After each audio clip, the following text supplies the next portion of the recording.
it takes off, can drop over, if not 10, 20, if not 30% of our annual budget, possibly going to private pockets. Your party And I'm talking about across board.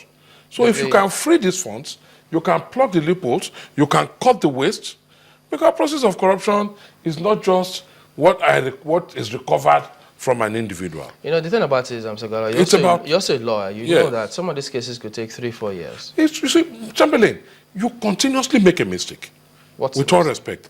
You are now narrowing corruption or process of corruption to only those recovered from people who are supposedly... No. No, I'm not, because I don't know how much has been recovered. When you plug loopholes... So I couldn't possibly do that. No, neither do I know. But when you plug loopholes, when you cut waste... I'm saying if you're going to plug loopholes... No, Chamberlain, sorry. Let me make my point. So, we say when you keep narrowing process of corruption to what is recovered from maybe somebody that is convicted, then we are making it too simplistic. Because you haven't told us I'm talking now about what a global view should be. Not narrow down to, I've recovered 100 million from one person who stole money somewhere. We shouldn't find out how much. Even if by your figure, it's 112 million, 120 million a month. That multiplied by 12 is maybe about 1.4 billion. Going by the figures you just gave now, just look at the savings on subsidy alone. That's a process of corruption. When people were being paid for 40 million liters, and you've now realized I don't need to pay for more than 28 million. The other 12 million are process of corruption. Mr. I'm just wondering. Yeah. From how much? And for how many months? Mr. It's not just look at the figure. I'm just wondering. For how much? For how long? For how many months? For how many liters? Mr. Ogala, just and a for moment. what period? Those are the issues you should go and just a moment, Mr. Ogala. We're still, a lot of people are very skeptical. You like it or no, and they have every right to be skeptical. I mean, if we're looking at what exactly obtains currently, we're at a situation where the current price of crude oil is down. It's a difficulty to pay those who are in employment their salaries. As like yesterday when we had this discussion, I think we understand that even military personnel were yet to be paid at the federal level. It's a dire situation. We see in many states that state governments are unable to even pay salaries. They've asked for bailout, at that particular level. And a lot of people are just wondering, are you sure this is feasible? Wouldn't the APC just own up and say, we promised based on, what we couldn't, maybe our permutations weren't right. Perhaps it's time for us to just own up and say, we don't think this is feasible. Wait for the APC to do that. You don't think for the APC. Look, that military men have not been paid. If it is true, I'm not aware. I mean, like I will keep saying, there are a lot of speculations out there in the air. I don't know if they've been paid today. As of yesterday, I didn't know that they had not been paid. As of yesterday morning. Okay. If you say so, October salaries, I assume. Yes. Not September at least. October salaries. October salary. If you say so. Whilst it is true that at the time the APC was making its projection, it maybe did not envisage the rot that it was going to inherit when it took over in May. Maybe it did not. Perhaps it did also anticipate the oil price coming as low as it has done. But also by the same token. Would you consider that a mistake? Not to have considered that oil price will fall. If you said maybe they didn't envisage all of what you mentioned, that must have been a mistake. No, nobody, and I insist, nobody could have imagined that there was going to be the crash. Well, we saw it coming down. In oil price. No, nobody would have imagined. Yes, everybody, there was some trickling here and there, but not the way it has crashed. It happened before. Again, nobody, having not been in government, would have envisaged that the rot was as bad as the president met it. Nobody. Like the president has often told us, we need to reorganize.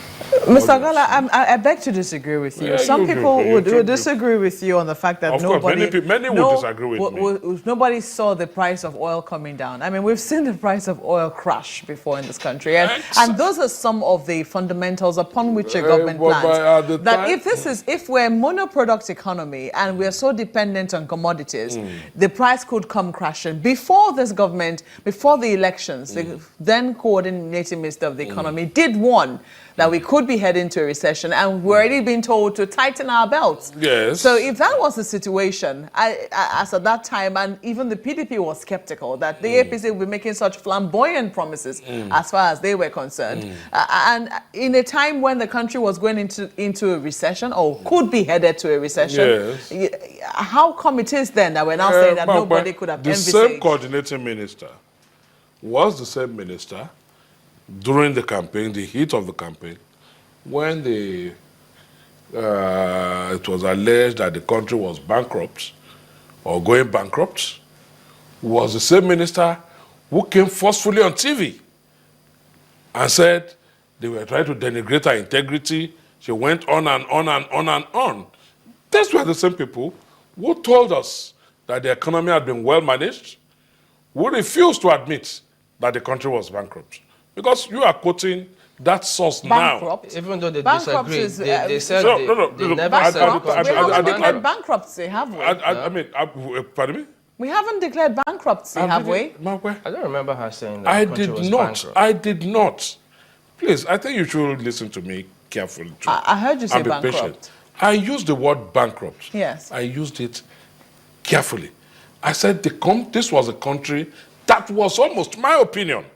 I thought you said that she said the country I was did bankrupt. not say any sort. Okay. I said this was a country when it was alleged that the country was almost going bankrupt. She came out publicly to say they were trying to denigrate her integrity. She came forcefully out to defend. Okay. So it's the same person that you are now telling us had warned us. Okay, just so one more thing before... I just need to clear my way on that. So what were we to believe? And beyond all of that, it was also safe to assume that proper records and there was some good management of the economy. Behold, when you got there, nothing. Okay. Handover to handover was let's such a bring big it deal. into because we need to It wrap took up. the last 4 days, or they just didn't get any form of... The party also promised to create 3 million jobs every year. Yes. Upon assumption of office. Yes. It's 6 months down the line. In the next 6 months, are we going to see 3 million jobs? In the next 6 months? Yeah. Because that would be 1 year, exactly. Again, I will not speak for the government. The government will come out with these statistics. I'm not in government. If I was in government and I know the workings, perhaps I would have been able to tell you, okay, this year alone, they've been able to create X amount of jobs. I don't have the figures. I'm neither a party official or not a government official. Okay, but so it's we're not asking you to speak for the party. However, when it is time to do stock taking, I can remind us again, this is only the 5th month. We do stock taking every day. This is only the 5th. It's only the 5th. You are month. in the 6th month. We are only this is only in the 5th. 6th month. I don't know how you're calculating. It's going to be 6 months. But you're in December. the 6th month. The man took that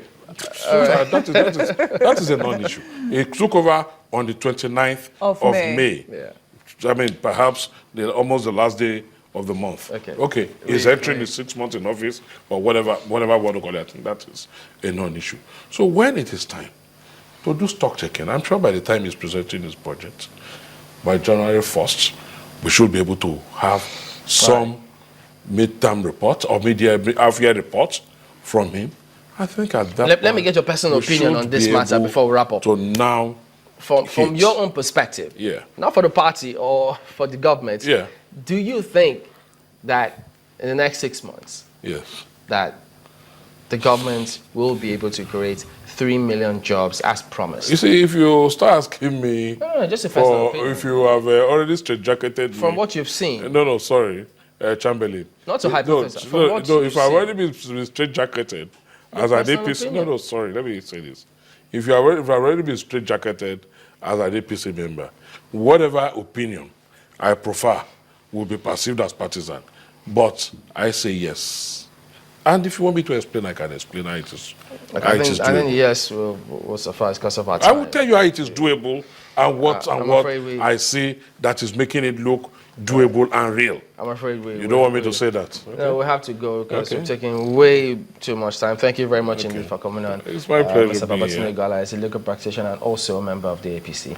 We'll be back in a moment. Don't go away.